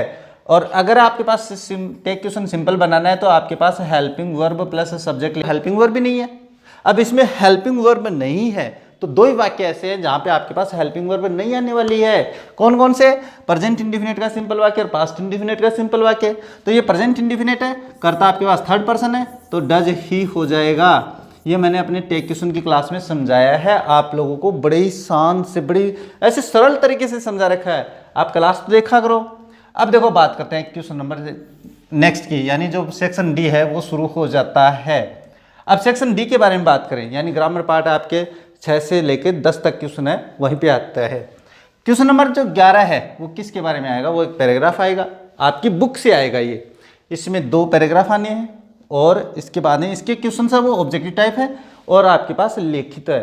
वो दोनों समझा देता हूँ। देखो क्या है, Gautam Buddha 563 BC to 483 BC began life as a prince named Siddhartha Gautam, यानी सिद्धार्थ गौतम के नाम से उसने अपने राजकुमार के, सिद्धार्थ गौतम राजकुमार के नाम से उसने अपना जीवन प्रारंभ किया भाई। इन नॉर्थन इंडिया, उत्तरी भारत में, at 12 he was sent away for schooling in the Hindu sacred scripture. 4 years later he return home to a prince, या मेरी ए प्रिंस, यानी कहने का मतलब उसको 12 वर्ष की उम्र में बाहर भेजा गया पढ़ने लिखने के लिए। उसके बाद में जब बाहर आया तो उसे एक शादी करने के लिए, प्रिंसेस राजकुमारी से शादी करने के लिए बुला लिया गया भाई। They had a son and lived for 10 years as befitted royalty।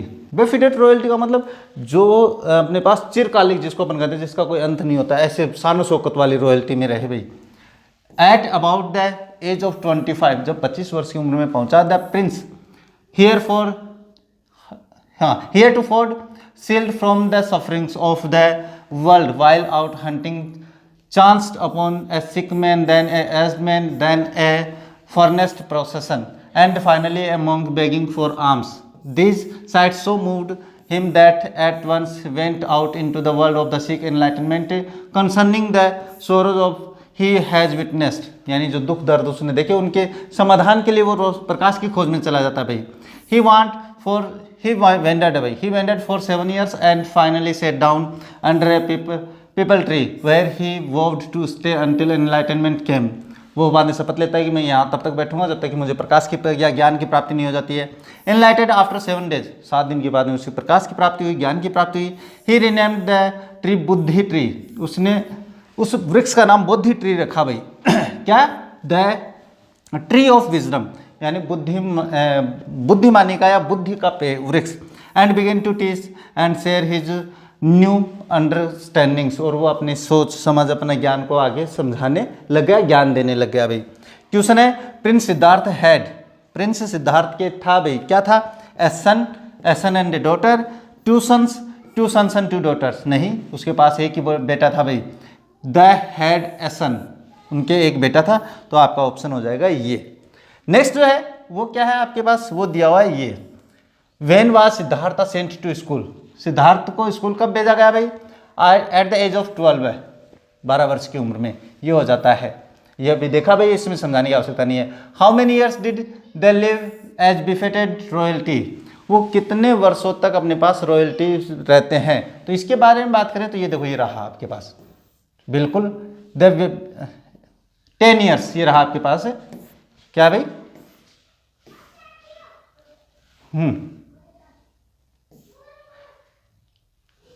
ये रहा आपके पास फॉर 10 ईयर्स एज बेफिटेड रॉयल्टी, यानी वो 10 वर्ष तक रहे भाई। तो ये आपके पास आंसर हो जाएगा। उसमें आंसर ये कर देंगे 10 ईयर्स, तो आपके पास हो जाएगा इसका आंसर ए। क्या है? 10 ईयर्स, ये हो जाता है। What was the prince shielded from, जो अपने पास राजकुमार था वो किन से प्रभावित हुआ। इसके बाद में इसका क्वेश्चन है वो आपके इस पैराग्राफ में है भाई। देखो मैं दिखा देता हूँ यहाँ पे, इसकी बात करें तो ये रहा, देखो the prince 25 there he shielded from the sufferings, ये रहा यहाँ पे आपका ऑप्शन हो जाएगा shielded from the sufferings of the world. यहाँ पे दुख दर्दों से होता है भाई वो। तो क्या हो जाएगा, अपने यहाँ पे ज़्यादा समझाने वाली बात नहीं है, पैराग्राफ में मैं सिर्फ बता रहा हूँ कि एक क्वेश्चन ऐसे आएंगे भाई। इसके बाद है what was the effect of the sights he saw on his way, उसका उस पर क्या प्रभाव पड़ा भाई। तो वो बहुत ही ज़्यादा प्रभावित हुआ, उसको अपने क्या है तुरंत अपना राजमहल छोड़ देता है। ये देखो यहाँ पे, इसमें लिखने की आवश्यकता नहीं है मुझे, मैं आपको बता देता हूँ। Then sights to so moved him that he at once went out into the world to seek enlightenment concerning the sorrow he had witnessed। बस ये आंसर आपका वहाँ पे हो जाता है। अगर अपन बात करें next question, find out the word from the passage similar in the meaning to religious book. अगर अपन रिलीजियस बुक के बारे में बात करें तो धार्मिक किताब कौन सी होती है भाई, धार्मिक पुस्तकें, तो ये रही स्क्रिप्चर आई थी, यहाँ पे अपने पास एक वर्ड आया था वेंडेड। इसके बाद में बात करें तो ये देखो यहाँ पे अपने पास ये रहा स्क्रिप्चर्स वही होती है जो अपने पास धार्मिक ग्रंथ होते हैं, उन्हीं को कहते हैं। तो इसमें मुझे ज़्यादा समझाने वाली बात नहीं थी, वो मैंने आप लोगों को बता दिया है। अब देखो ये जो क्वेश्चंस है, इन क्वेश्चंस के बारे में बता रहा था 100%, यानी कहने का मतलब है आपके पास एनी 3 करने हैं। मैंने आप लोगों के लिए क्वेश्चन 4 बनाए हैं 12 नंबर के क्वेश्चन में, इन चारों क्वेश्चन में से आपके पास क्वेश्चन आने वाले हैं 100%, याद रखना भाई। अब देखो क्वेश्चन क्या है, What made him angry when he counted the money a letter to God, यानी कहने का मतलब है 12 नंबर का जो क्वेश्चन आएगा वो क्या आएगा, answer any 3 of the following questions in about 20 to 30 words, यानी 20 से 30 शब्दों में आपको क्या आंसर करना है। ऐसा जरूरी नहीं है कि 20 में करो 30 में करो, नहीं, इसके आसपास कर सकते हो। पहला क्वेश्चन इंपॉर्टेंट है, क्या है, उसे गुस्सा क्यों आया जब वो अपने पैसे को गिनता है, लेटर टू गॉड, अपने कौन सा पहला लेसन।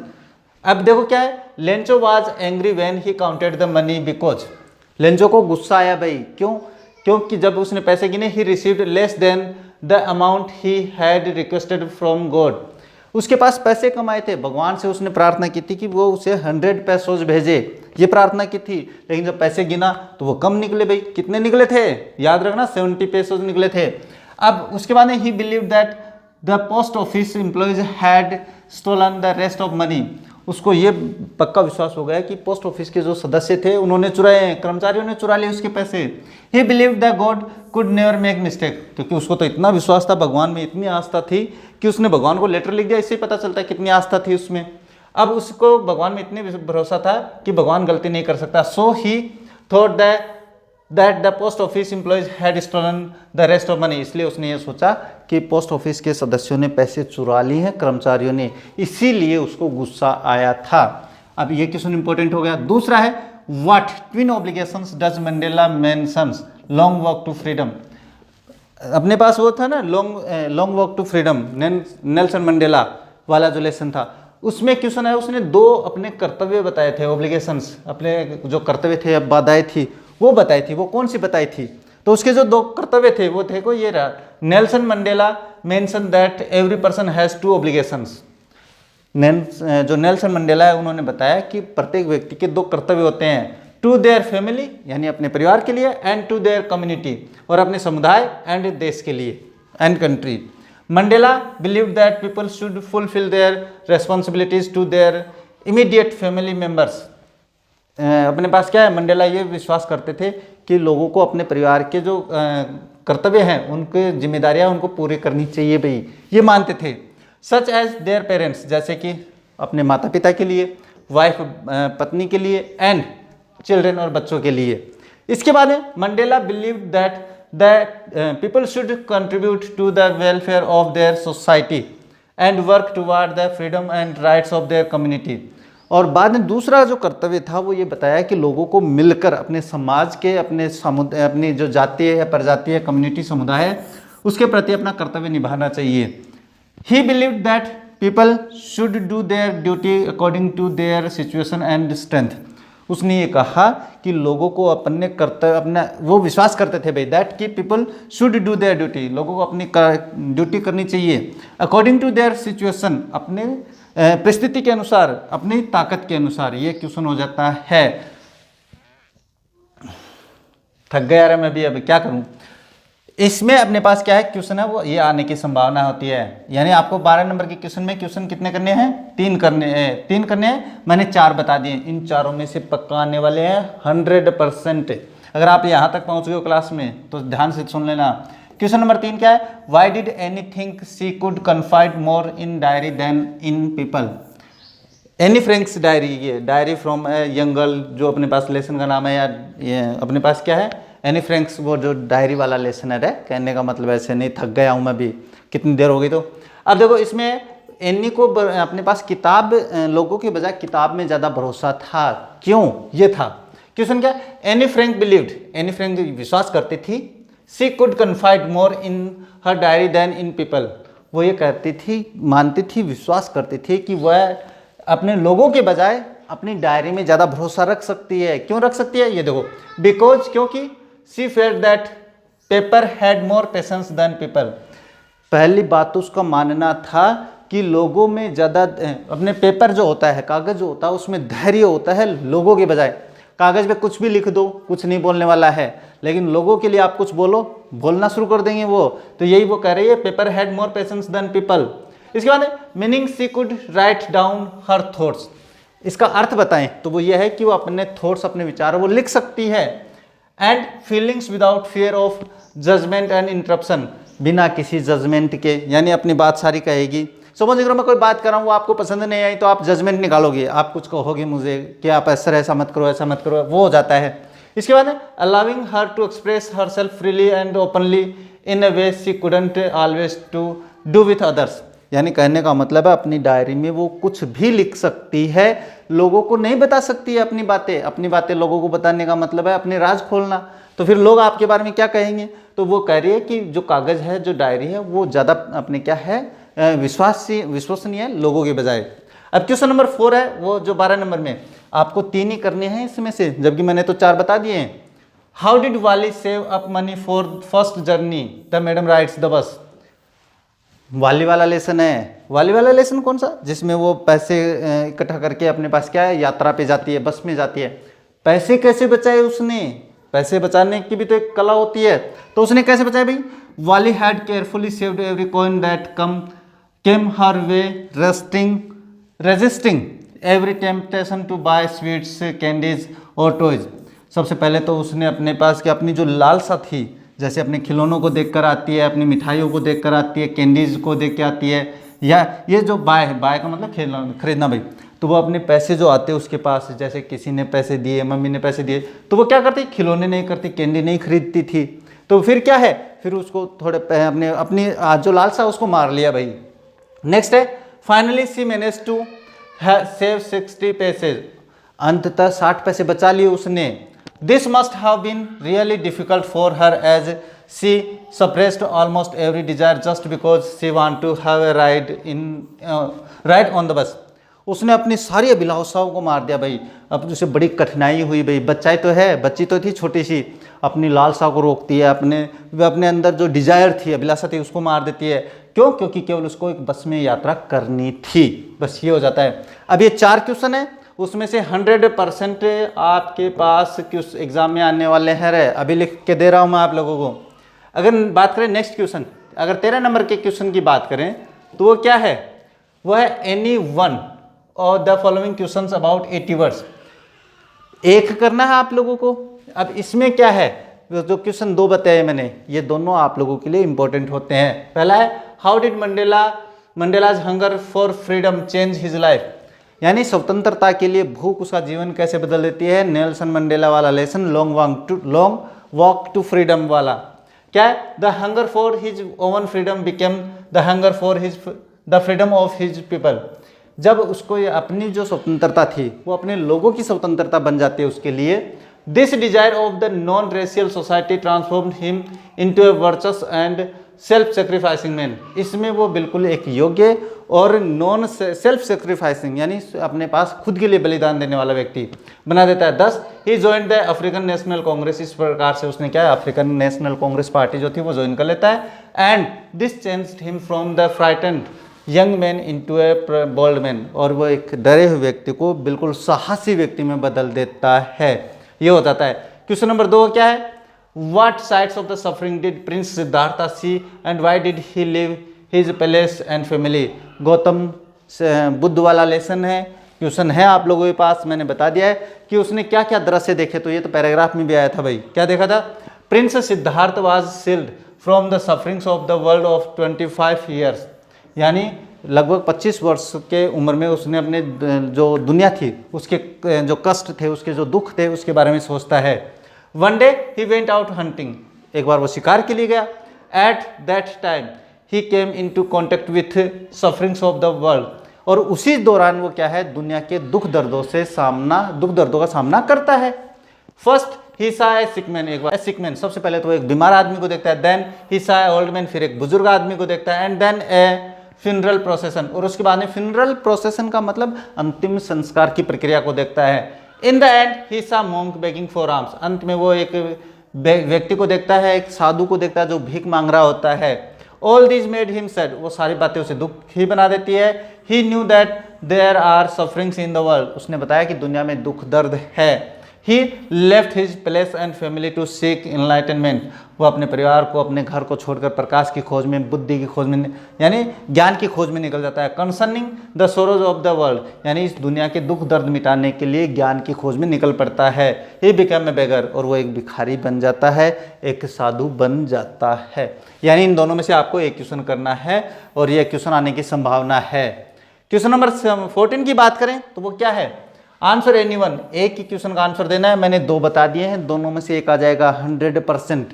पहला है what does Lomov say about the oxen meadows, यानी जो घास के मैदान थे उनके बारे में लोमोव क्या कहता है। तो वो क्या कह रहा है भाई, Lomov says that his aunt's grandmother, यानी उसकी चाची की दादी ने लेंट द मिडोज, यानी वो जो मैदान, घास के मैदान थे या जो खेत, तो वो घास की जो भूमि थी वो क्या दी थी, उसको उधार दी थी भाई, टू नतालियाज ग्रेट ग्रैंडफादर, यानी नतालिया के जो परदादा जी हैं उनको दी थी।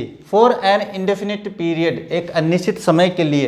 And then they used it for 40 years, अब इसको क्या है कि 40 वर्ष हो गए हैं। And they started treating it like it was there land, और वो अब ऐसा विश्वास करने लगे कि ये ज़मीन उनकी है जबकि उनकी नहीं है। This is the reason behind the dispute of the oxen meadows, और यही एक कारण बना ऑक्सन मिडोज के लिए लड़ाई का, मुख्य कारण यही बना भाई। नेक्स्ट है give a character sketch of Lomov, Lomov का आपको कैरेक्टर स्केच बताना है, यानी उसका चरित्र चित्रण करना है। अब देखो क्या है, Lomov is the character in play the proposal, proposal जो नाटक है उसका एक पात्र है Lomov. He is nervous and hypochondriac man in the his mid 30s, वो अपनी 30 वर्ष की उम्र में, यानी अपनी 30s के आसपास, 25 से 30 वर्ष की जो उम्र होती है वो 30s में आती है। उसमें एक हाइपोकॉन्ड्रियक बीमारी होती है जिसमें अपने पास वो कंपन करने लगता है। Who comes to propose to his neighbour's daughter Natalia, जो कि अपने पड़ोसी की बेटी नतालिया को प्रपोज करने के लिए आता है, शादी के लिए पूछने के लिए आता है। Lomov is described as a well dressed but anxious individual who frequently complains about his health, और लोमोव है उसका ऐसे वर्णन किया गया भाई, बहुत ही साफ सुथरे, बिल्कुल अच्छे कपड़े पहनता है, लेकिन वो अपने दुख दर्द, अपने स्वास्थ्य के लिए रोता रहता है यानी अपने सारे दिन कमी निकालता रहता है। His personality is marked by his argumentative nature, उसकी पर्सनैलिटी उसकी आर्ग्यूमेंटिव बन जाती है, यानी बिल्कुल तर्क वितर्क करने वाली प्रकृति वाला व्यक्ति है। As he often gets into petty disputes with Natalia, जिससे कि वो कभी कभी नतालिया के साथ लड़ाई भी करना शुरू कर देता है भाई, डिस्प्यूट यानी झगड़ा वगैरह। हिज फादर, उसके फादर से। Despite his flaws, Lomov's character adds humour and tension to the story. हाँ, यद्यपि उसके कैरेक्टर के बावजूद बात करें तो बिल्कुल ही अपने पास पात्र में जान भर देता है, अपने पास हंसी मजाक वाला पात्र है, बिल्कुल तनावयुक्त पात्र है। Making it an engaging and entertaining read, बिल्कुल ही इसको पढ़ने वाला, आनंददायक अपने पास क्या है, इस नाटक को अपन पाते हैं। ये क्वेश्चन नंबर 14 है जिसमें से आपको ये करना है, दो मैंने बता दिए हैं भाई। क्वेश्चन नंबर 15 की बात करें तो क्वेश्चन नंबर 15 है वो एक पोइम आएगी भाई आप लोगों के पास। पोइम में से आपको क्या करना है, दो क्वेश्चन के आंसर करने हैं और कुछ नहीं करना है। पोइम का पैराग्राफ आएगा, ये पैराग्राफ नहीं है भाई, मैं ये बस सिर्फ आप लोगों को समझा रहा हूँ। दो पोइम आएगी, एक आपके पास माय मदर एट 66 में से आ सकता है, एक ये भी हो सकता है। क्या है, दो to distinguish beasts for of prey and novice might nonplus the crocodiles you always may tell from the hyena thus hyenas come with merry smiles but if the weeps they are crocodiles. यानी कहने का मतलब ऐसा एक paragraph आएगा, यानी एक पद्यांश जिसको अपन कहते हैं, एक स्टंज आएगा, उसमें से क्वेश्चंस करने हैं। तो क्या व्हाट में confuse a novice with regard to animals, यानी बात करें तो नोवाइस क्या होता है भाई, नौसिखिया होता है। नौसिखिया मतलब जो अभी अभी सीख रहा है, जिसको अपन कहते हैं ज़्यादा ज्ञान नहीं होता, वो नौसिखिया होता है। वो कैसे कंफ्यूज हो सकता है? तो अपने पास क्या है, a novice can be confused with the distinguish है यहाँ पे। तो डिस्टिंग्विश का मतलब अपीरियंस आएगा भाई, अपीरियंस ऑफ वाइल्ड एनिमल्स, ये आपके पास आंसर हो जाता है इसका। अब आप ना गलती कर देते हो, इसमें से पूरा पैराग्राफ लिख देते हो जो कि गलत है। फिर भी यहाँ पे to distinguish beast of the prey, यहाँ पे अपने पास क्या है, नोवाइस, वह है, कन्फ्यूजन हो जाता है उसको पहचान करने में। तो मैंने यहाँ पे यही लिखा है, a novice can be confused with appearance of wild animals के अपीरियंस से वो कन्फ्यूज हो सकता है। हाउ डज क्या है, how does the poet distinguish a hyena from crocodile, यानी क्रोकोडाइल एक मगरमच्छ से हाइना की कैसे पहचान करता है? तो उनके एक्सप्रेशन से। कैसे? हाइना कम्स विथ मेरी स्माइल्स, हाइना वो स्माइल के साथ आता है, जबकि अपने पास जो क्रोकोडाइल है वो अपने आंसू के साथ आता है। तो यहाँ पे हो जाएगा द पोइट डिस्टिंग्विश ए हाइना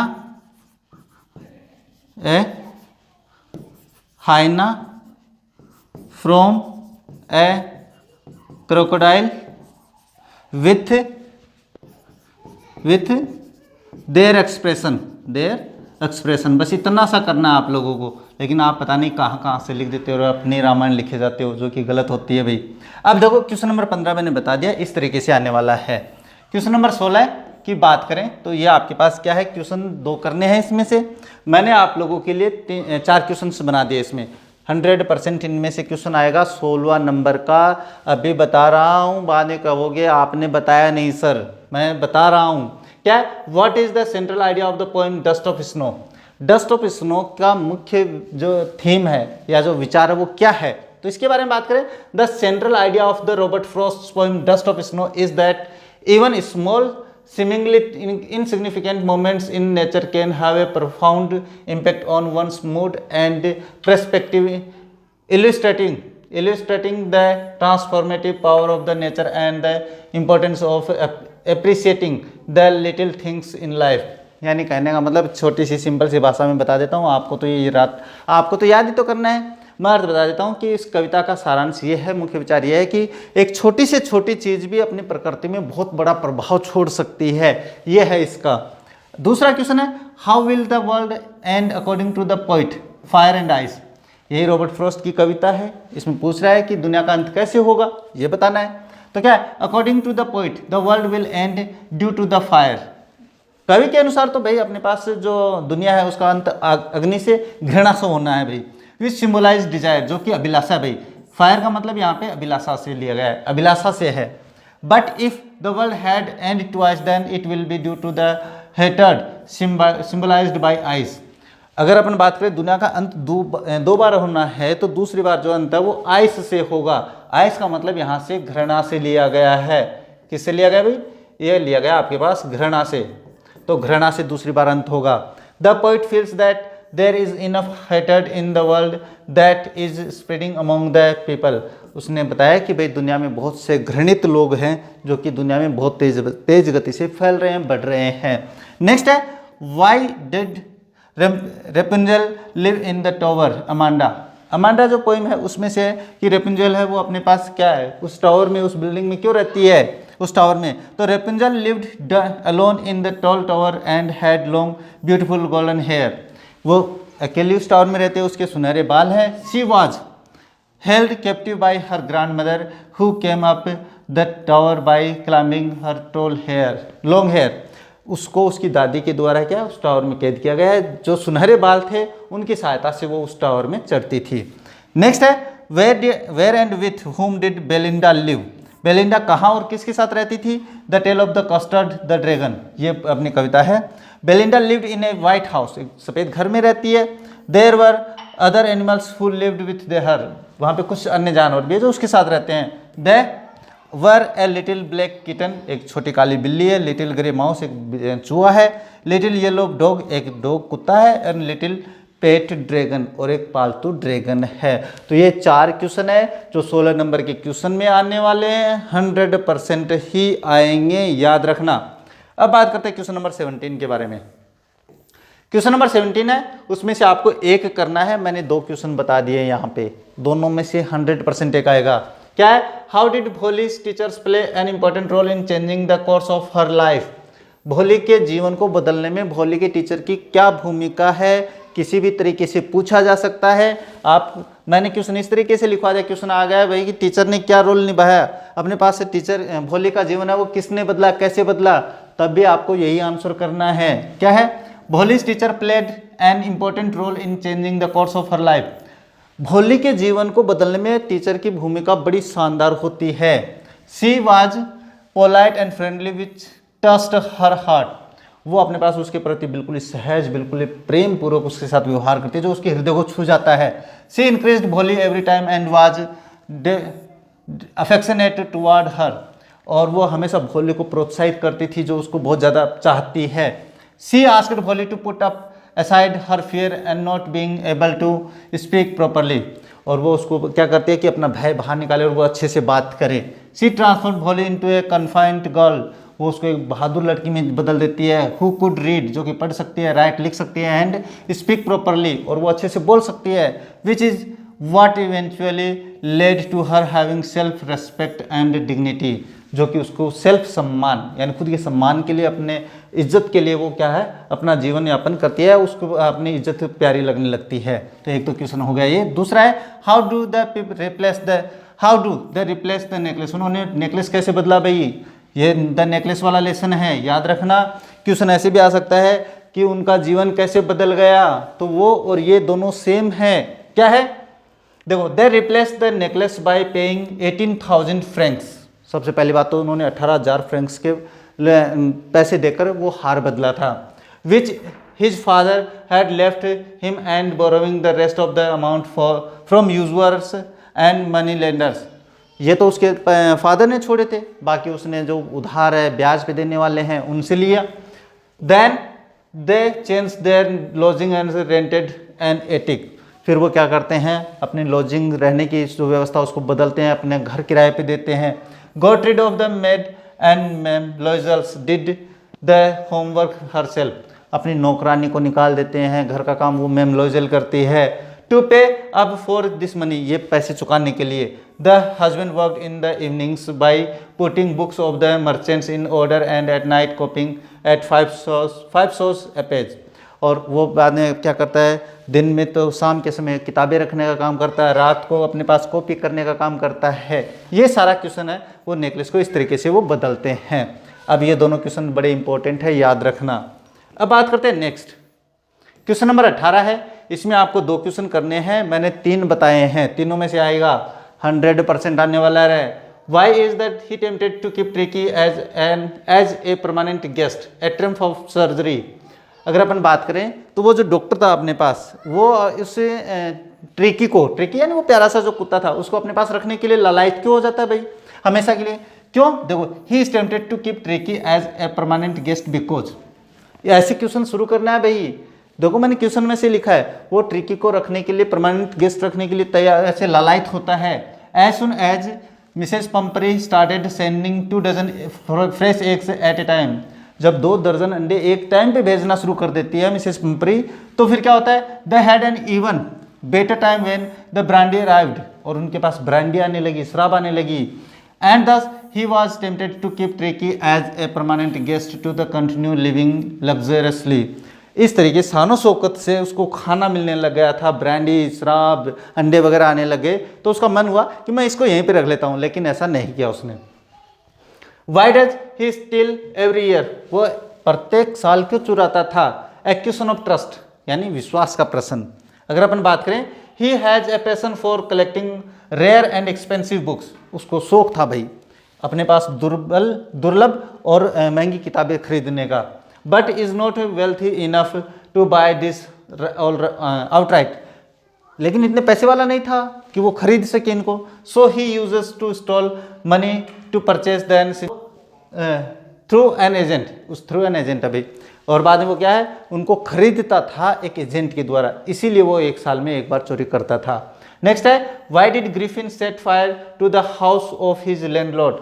उसने अपने मकान मालिक के घर में आग क्यों लगाई भाई, फुटप्रिंट विदाउट फीट वाला लेसन है, तो क्यों लगाई भाई उसने, तो उसने लगाई Griffin set fire to his landlord's house because the landlord was trying to evict him. Landlord है वो उसको निकालना चाह रहा था भाई, इसीलिए उसने घर में आग लगा दी। And in the fit of the anger and revenge, बिल्कुल गुस्से में और बदले की भावना से Griffin decided to burn down the house as a way to escape and retaliate against his landlord's action, taking advantage of his newfound invisibility or to the flee and sin। बस वो उसने एक ऐसी दवाई का इंतज़ाम खोज कर ली थी जो शरीर को गायब कर सकती थी, तो बस अपने बदले की भावना में उसके घर में आग लगा सकता था और वो वहाँ से बच के जा सकता था। ये अपने पास 3 क्वेश्चन है, 2 करने हैं, 100% आएंगे। नेक्स्ट क्वेश्चन आता है आपके पास क्वेश्चन नंबर 18, भाई 4 नंबर का क्वेश्चन भी है उसमें 17 में। वो क्या है, what are the qualities that go into a making of a scientist. Making of a scientist वाला क्वेश्चन है, जो लेसन है उसमें से है। To be a scientist one must have curiosity to learn. सबसे पहले तो है कि साइंटिस्ट बनने के लिए क्या योग्यता होनी चाहिए, उसमें अभिलाषा होनी चाहिए। क्यूरियोसिटी का मतलब जिज्ञासा होनी चाहिए सीखने की। One must also be competitive in a good way just like Richard. और एक अच्छे वे में कम्पिटिटिव भी होना जरूरी है, प्रतियोगी होना भी जरूरी है। A person must not be interested in winning और getting a prize but in the improving oneself just like Richard improved himself from his first science fair। दूसरी बात यह है कि उसमें ये इच्छा नहीं होनी चाहिए कि मैं फर्स्ट आऊँगा तो मुझे ये इनाम मिल जाएगा, वो इनाम मिल जाएगा, तो इनाम के चक्कर में नहीं पड़ना है। अगर आप कम्पिटिटिव बन रहे हो तो अपने आप को इम्प्रूव करने के लिए, अपने आप को प्रगतिशील बनाने के लिए करो भाई। नेक्स्ट है, a person must try to do the best they can. लोगों को वैसी कोशिश करनी चाहिए जैसी कि लोग कर सकते हैं, उतनी हिम्मत रखनी चाहिए। नेक्स्ट है और लास्ट है, चूज द करेक्ट आंसर। जो ऑब्जेक्टिव टाइप क्वेश्चन है, 3 क्वेश्चन आएंगे, ये आपका क्वेश्चन नंबर लास्ट होता है। आपका मॉडल पेपर भी यहीं पे कंप्लीट होने वाला है। अब थक गए होंगे, कोई बात नहीं है, आपके लिए बड़ा इंपॉर्टेंट है। क्या है, how long did Tricki live at Mr Herriot's hospital. कितने दिन तक रहता है ट्रिकी, तो वो 15 दिन रहता है भैया। फोर्टनाइट का मतलब होता है 15 दिन की अवधि, 15 दिन की अवधि। नेक्स्ट है, ग्रिफिन क्या था, डॉक्टर था, टीचर था, बिजनेसमैन था, साइंटिस्ट। तो वो साइंटिस्ट था भाई, जैसे तभी तो उसने दवाई की खोज करी थी। बाद में है, the book the travels of monarchs 10 was gifted to Richard को ये किताब किसने दी थी, तो उसकी माँ ने दी थी। इस तरीके से आपका जो मॉडल पेपर है, जिसमें से क्वेश्चन 100% आने हैं, जो कि मैंने आपको एक्स्ट्रा करवा दिए हैं। ये ध्यान में रखना, मैंने बहुत एक्स्ट्रा आप लोगों को करवा दिए हैं। 100% आप लोगों के इसमें क्वेश्चंस आने वाले हैं। तो अगर आप लोगों ने पेपर कंप्लीट देख लिया है तो मैं गारंटी लेता हूँ आपको चिंता करने की कोई आवश्यकता नहीं है। तो मिलते हैं आप लोगों से आगे एक नई क्लास में, तब तक देखते रहिए हमारा चैनल। जय हिंद, जय भारत।